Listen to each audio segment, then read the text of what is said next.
Well, a brand new book by Susan Crabtree and Jedd McFatter. It's called Fool's Gold: The Radicals, Con Artists, and Traitors Who Killed the California Dream and Now Threaten Us All. Wow. Susan Crabtree, congratulations. Jedd McFatter, congratulations. Good to see you both. Before we get to the book, however, nobody knows the assassination attempt on President Trump like Susan Crabtree, what happened on that day, and you've become an expert on the Secret Service. And I am curious, Susan, with the documents coming down fast and furious, thanks to President Trump, any discoveries, any tantalizing piece of information, and anything that kind of ties it all together? I'm fascinated by it all. Welcome to you both. Susan, first to you. What do you think of the big drop? Thanks so much for having us, Greg.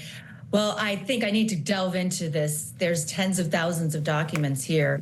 Personally, I always thought that the mob might have something to do with it. I read this book that was fascinating to me at the time, When Hollywood Had a King, and was all about Attorney General Bobby Kennedy going after the mob and really cracking down on them and how they had ties to Hollywood and was pushing back. So I think that had a lot to do with it, whether the CIA was caught up with the mob, doubtful, but intriguing, and so excited to look through these documents. As they relate to Butler, I think both buildings needed to be searched. The perimeters were in the wrong place, and that's a problem. Getting the guy off the stage, more successful back then, as you mentioned, in 5 seconds getting that taken care of. Donald Trump, they had some problems. And I think that speaks to what you two were talking about, that there was DEI and lowering the standards of the Secret Service. And hopefully Sean Kern is getting on top of that and making some changes there. Totally, totally. Well, congratulations on the new book. A big fat target in there is somebody who deserves it. The governor, who now has the time to do a podcast, governor of the 5th largest economy. Jedd McFatter, please take us through Fool's Gold, if you don't mind.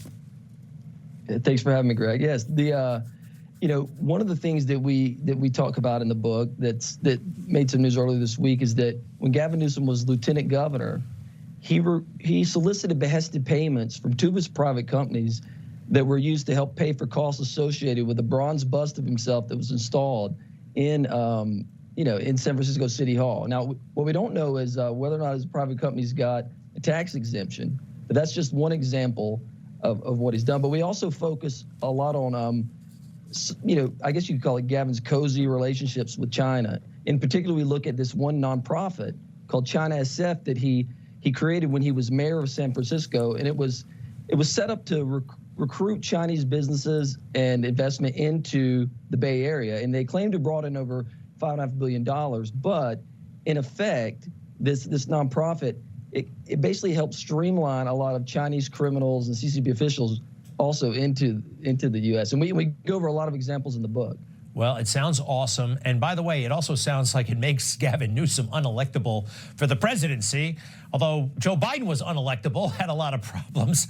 Tell me the fallout from this book. Do you anticipate problems for Gavin Newsom, or this could be a roadmap really for opposition candidates if he does run for president, couldn't it, Susan?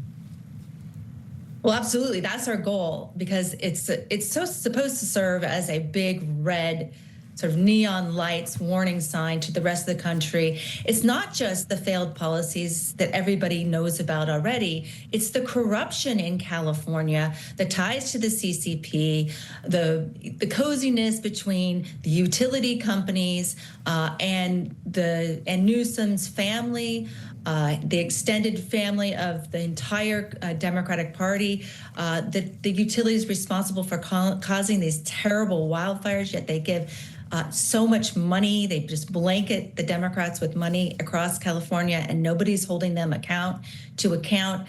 It's all about how Gavin Newsom is just performative, not performance-based. He's had everything handed to him on a silver platter throughout his life, and he's very deceptive in the way he talks, but he thinks he can rule by podcast and run for president via podcast while his state is in shambles.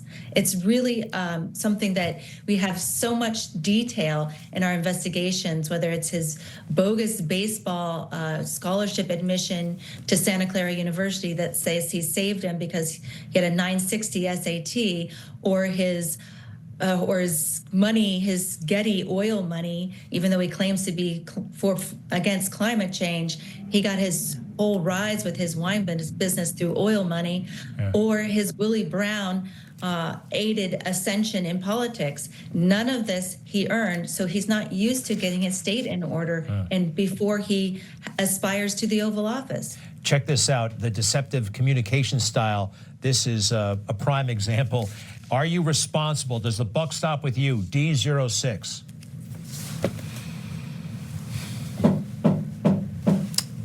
Ultimately here, does the buck stop with you? I mean, you're governor of California. You might as well be the mayor of California. We're all in this together. We're all better off. We're all better off. We're all better off. And we're working together to take care of people and to make sure people are supported. We're empathetic, and we're here not just in the immediacy of the crisis, but we're here after the crisis, as opposed to creating a crisis. Fast talker. Jed, final word to you, and I'm sorry, we got to go. Well, thanks for having us. Yeah, I mean, in the book, we lay out, as the subtitle says, the con artists and traitors and radicals that killed the California dream and now threaten us all. And, you know, there's a lot more left to uncover in California, so we're going to keep at it. Excellent. There it is, available wherever books are sold. The radicals, con artists, and traitors who killed the California dream and now threaten us all.